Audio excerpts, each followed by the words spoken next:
Bon, on passe à notre deuxième sujet de cette édition de Bonjour l'Égypte. On va parler du climat, du changement climatique qui est devenu l'un des défis majeurs menaçant l'humanité, et non seulement parce qu'il affecte l'environnement, mais aussi parce qu'il transforme la vie telle que nous la connaissons et engendre des pénuries d'eau, des catastrophes naturelles à cause de la hausse des températures. Plusieurs pays témoignent ces dernières années de vagues de chaleur, de canicules, d'inondations, de réchauffement climatique. Alors, pour parler de ce sujet, le changement climatique et l'architecture environnementale, on a le plaisir d'accueillir avec nous Monsieur Olivier Bakatumba, qui est président de l'Organisation des ingénieurs de la République démocratique du Congo. Bonjour monsieur. Bonjour madame, bonjour téléspectateurs de Nil TV. Je suis heureux d'être invité ce matin de cette émission. Merci beaucoup d'accepter notre invitation. Vous êtes toujours le bienvenu sur Nile TV International. Alors, ingénieur ou monsieur Olivier Bakatumba, vous êtes président de l'Organisation des ingénieurs de la République démocratique du Congo. On parle aujourd'hui du réchauffement climatique, du changement climatique et son influence, son impact sur notre vie, comme on parle d'architecture environnementale. Alors, est-ce que les bâtiments dans lesquels nous vivons ou les nouvelles villes que nous construisons peuvent-ils contribuer à lutter contre le changement climatique? Effectivement, oui. Il faut aussi beaucoup de sensibilisation dans plusieurs villes pour montrer l'importance de l'architecture environnementale. En fait, c'est quoi l'architecture environnementale? Oui, ce sont exactement. Des bâtiments, ce sont en fait des nouvelles constructions, de nouveaux bâtiments qui diminuent l'impact de l'environnement. Par exemple, nous pouvons construire des bâtiments en mettant beaucoup plus l'accent sur l'aération naturelle, donc l'air, la lumière, diminuer beaucoup plus l'impact de la lumière artificielle et privilégier la lumière naturelle. Par exemple, utiliser les énergies renouvelables, comme les panneaux solaires ou pourquoi pas l'éolienne. Faire de sorte que l'eau, minimiser l'utilisation de l'eau, ça veut dire recycler ou réutiliser l'eau utilisée déjà. Qu'est-ce que nous pouvons faire pour arriver là? Il faut beaucoup plus de sensibilisation, beaucoup plus dans plusieurs villes aussi. Parce que la majorité des villes n'ont pas aussi sensibilisé sur des nouvelles générations sur les bâtiments environnementaux et écologiques. Oui. Vous avez bien sûr remarqué que ces dernières années, nos maisons sont devenues très chaudes pendant l'été et très froides pendant l'hiver. Qu'est-ce qui a fait que les matières utilisées pour la construction des bâtiments, des immeubles, font ça, qu'il accentue la sensation de chaleur pendant l'été et la sensation de froid pendant l'hiver? Oui, c'est juste, il faut beaucoup plus penser sur la bonne isolation thermique, c'est-à-dire utiliser des matériaux écologiques. Oui. Utiliser des matériaux écologiques. C'est un peu ça la recommandation actuelle. Donc c'est aux ingénieurs de penser aux matériaux écologiques. Aux ingénieurs, malgré que en Haute-Égypte, par exemple, les anciens bâtiments, et même en Égypte antique, les bâtiments étaient construits d'une manière qui garde l'air dans le bâtiment, dans la pièce, et toujours la pièce était aérée pendant l'été, par exemple. Ça, ce sont les bâtiments de l'ancienne Égypte ou les bâtiments qui se trouvent maintenant en Haute-Égypte, les anciens bâtiments? Effectivement, oui. Si vous prenez l'ancienne construction, vous verrez que les ingénieurs ou les architectes qui nous ont précédés pensaient déjà à ça, quoi. Pensaient déjà à ça. Vous verrez que, comme vous venez de l'expliquer, les anciens bâtiments, si vous êtes à l'intérieur, même s'il n'y a pas l'électricité, vous pouvez vous en servir. Il y aura une bonne aération, la lumière. Mais actuellement, la nouvelle construction, s'il n'y a pas l'électricité dans les bâtiments, il est même difficile de respirer. Donc c'est ce que nous disons, nous recommandons en fait aux nouveaux ingénieurs de beaucoup plus penser à l'utilisation des matériaux écologiques. Oui, Monsieur Bakatumba, est-ce que l'activité humaine partout dans le monde, est-ce qu'elle a contribué à l'aggravation du problème du changement climatique? Effectivement, nous savons que le changement climatique peut avoir des causes humaines ou naturelles.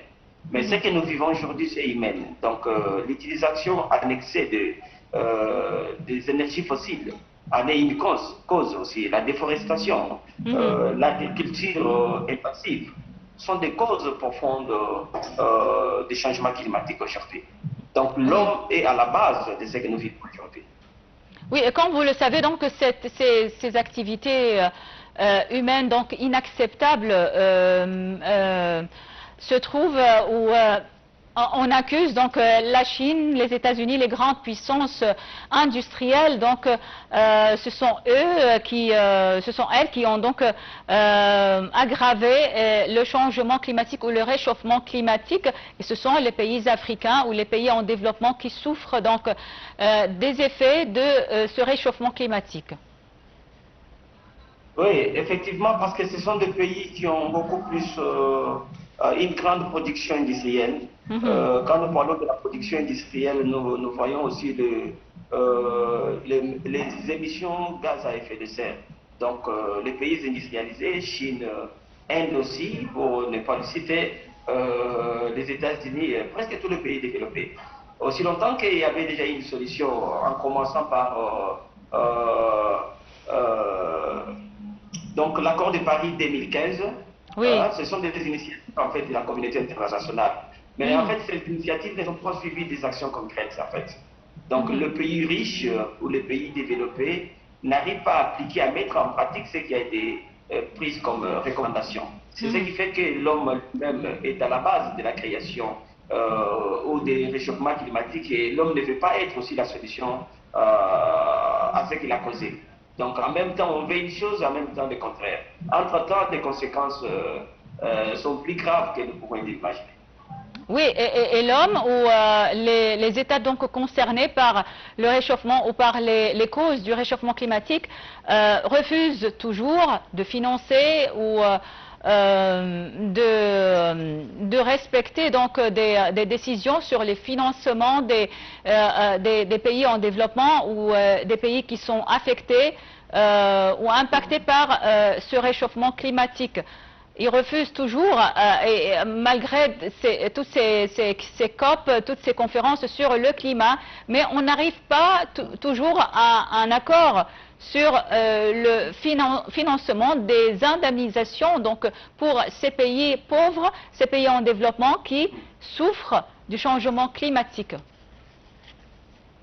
Oui, c'est comme on a dit, plus qu'il ne veut pas appliquer des résolutions prises dans plusieurs conférences au niveau international, puisque eux-mêmes aussi sont affectés. Si vous regardez aujourd'hui, il n'y a pas seulement des conséquences écologiques dans des pays en développement, même les pays riches. Il y a des faits qui ont dévoré, si vous avez suivi ce qui sont passés aux États-Unis, vous avez vu, donc ça veut dire qu'il y a eu des inondations en Chine. Ça a même emporté des maisons. Ça veut dire qu'eux-mêmes vont subir des conséquences beaucoup plus que les pays en développement, s'ils ne veulent pas suivre ce qui a été décidé dans des conférences internationales. Oui. Monsieur donc Katakumba, est-ce qu'il y a des exemples en Afrique pour l'architecture environnementale? Est-ce qu'il y a des projets donc, pour réaliser une renaissance en direction de la protection de l'environnement? Oui, jusque-là, je n'ai pas des exemples concrets, mais je sais que ce sont des initiatives que la majorité des ingénieurs ici en Afrique travaillent là-dessus, d'avoir des bâtiments écologiques. Comme nous pouvons le voir ailleurs, il y a des villes que nous appelons des villes ou des cités écologiques dans une ville. Donc, nous voulons avoir ce genre d'exemple ici en Afrique. Je crois que sans étude, si nous pouvons le dire ainsi, parce que même dans des pays développés, il n'y en a pas assez. Ce sont des pays à compter au bout des doigts, comme les États-Unis, Singapour, si je ne me trompe pas. Donc, des pays qui ont déjà démontré des exemples palpables des bâtiments écologiques. Oui, Monsieur Olivier Bakatumba, alors vous êtes ingénieur, vous savez bien sûr à travers l'architecture donc protéger ou lutter contre le changement climatique ou environnemental à travers l'architecture environnementale comme on vient de dire. Je veux savoir donc le rôle de trois facteurs, le citoyen africain, les médias et l'enseignement. Est-ce que cela peut donc changer un peu la situation ou protéger l'environnement? Effectivement. Quel est d'abord le rôle du citoyen africain? Bon, les citoyens peuvent réduire leur consommation d'énergie et l'utilisation peut-être des déchets, quoi, génération des déchets. Donc ça, c'est un rôle capital pour les citoyens du monde entier, particulièrement de l'Afrique. Avoir l'habitude de recycler et de composter leurs déchets, par exemple, utiliser les transports durables. Quand je parle du transport durable, parce que nous savons que l'origine du changement climatique, c'est l'utilisation des énergies fossiles. C'est-à-dire, plus que vous utilisez des transports personnels, plus que l'utilisation, en fait, le gaz à effet de serre a une pondération ou une augmentation exponentielle, mais plus que nous utilisons des transports durables, je parle par exemple des vélos, par exemple, des transports de voitures électriques, par exemple, des transports qui émettent moins les gaz à effet de serre, puisque nous protégeons notre environnement, quoi. Donc ça, c'est le rôle des citoyens. Oui. L'enseignement aussi, l'enseignement, que ce soit à l'école ou à l'université. Effectivement, oui, les citoyens doivent s'engager dans les actions locales. Par exemple, la plantation, le nettoyage, l'éducation écologique ou l'éducation environnementale. Comment éduquer des jeunes générations, par exemple, dans la gestion effective des déchets, par exemple, dans les conséquences de l'utilisation de gaz à effet de serre, par exemple. Donc, il faut commencer à éduquer des jeunes générations en ça, des conséquences que nous vivons actuellement à cause du réchauffement climatique causé par l'homme. Et dernièrement, les médias, est-ce que vous voyez que les médias assument leur rôle donc, dans ce domaine concernant le changement climatique ou la protection de l'environnement? Est-ce qu'ils font des programmes suffisants pour sensibiliser donc les peuples africains sur l'importance de la protection de l'environnement, l'importance de l'eau, l'importance ou le danger de la déforestation, par exemple? Oui, madame, c'est presque ça, mais nous devons encore en faire beaucoup plus. Par exemple, l'émission dont je suis en train de participer maintenant là, joue ce rôle-là. Donc le rôle que nous sommes en train de faire pour l'instant, c'est aussi la sensibilisation en fait de notre peuple. Et aussi, nous pouvons dire que les associations communautaires doivent emboîter les pas seulement laisser les médias. La sensibilisation doit être communautaire aussi. Donc, parce que quand nous parlons de la déforestation est due aussi à l'utilisation des charbons, des bois pour la cuisson par exemple et autres utilisations. Vous verrez que plusieurs forêts ont disparu en Afrique par exemple. Oui. Suite à l'utilisation des bois. On coupe les bois, on l'utilise soit pour préparer, pour la cuisson, soit pour autre utilisation. Tout ça, nous devons aussi sensibiliser. Et la sensibilisation devait passer aussi au niveau communautaire. Par exemple, l'agriculture intensive. Et cette agriculture-là aussi contribue à la déforestation et au réchauffement climatique, par exemple. Donc, je crois que le travail que vous faites, c'est déjà ça le début. Pour parler d'abord de médias, vous le faites déjà. L'émission ici prouve que nous sommes en train de faire le même travail. Mais ça devait aller, ça devait prendre l'autre dimension, quoi. Donc, ça ne devait pas être laissé seulement aux médias, même dans des écoles, dans des communautés. Nous devons continuer à sensibiliser. Oui, Le alors... rôle que les citoyens pour oui, réduire le allez-y. climat climatique.